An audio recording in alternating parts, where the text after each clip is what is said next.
ఈ రోజు మనం ఒక స్పెషల్ అండ్ ఇంట్రెస్టింగ్ గెస్ట్ ని కలవబోతున్నాం. ఆంటర్‌ప్రెన్యూర్ ఇన్ మేకింగ్ కాదు, ఆంటర్‌ప్రెన్యూర్ ఆల్రెడీ అరైవ్డ్ అని చెప్పొచ్చేమో. రోబోటిక్ సర్జరీ నుంచి టెలి రోబోటిక్ సర్జరీ వరకు వేస్తున్నటువంటి ప్రస్థానం ఎవరు అనుకుంటున్నారా? సింధూరా నారాయణ గారు. యాక్చువల్లీ ఇప్పటి వరకు మాకు నారాయణ సంస్థలు అంటే కేవలం విద్యా సంస్థల వరకే తెలుసు, కానీ ఇప్పుడు ఒక్కసారిగా రోబోటిక్ సర్జరీ, అది కూడా టెలి రోబోటిక్ సర్జరీ గురించి వింటున్నాం. టెలి రోబోటిక్ సర్జరీ అంటే ఏంటంటే, అయితే మేం చేసిన ఎక్స్పెరిమెంట్ ఏంటంటే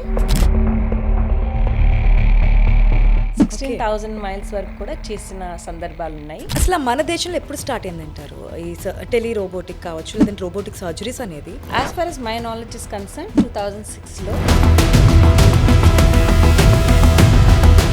ఎయిమ్స్లో ఉన్న రోబో ఏదైతే ఉందో,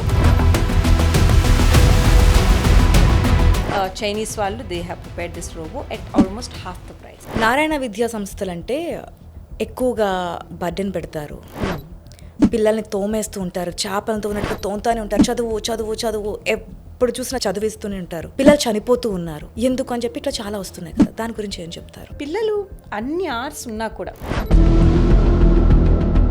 అసలు ఓన్లీ స్ట్రెస్సే ఉంటుంది, ఇంకా ఏమీ ఉండదు అనుకున్నప్పుడు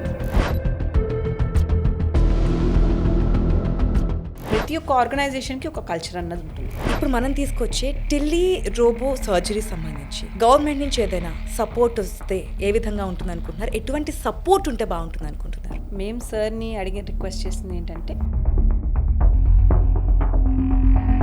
those are the things that we discussed. CM sir Lokesh garu చెప్పమన్నారని చెప్పి ఎక్కడ విన్నా, ఎంతవరకు ట్రూ అనుకోవచ్చు? చాలా మంది అనుకుంటారు లో బాబు గారు చాలా బిజీగా పాలిటిక్స్లో ఉండడం, పొలిటికల్గా కనెక్ట్ అయ్యారు వీళ్ళు.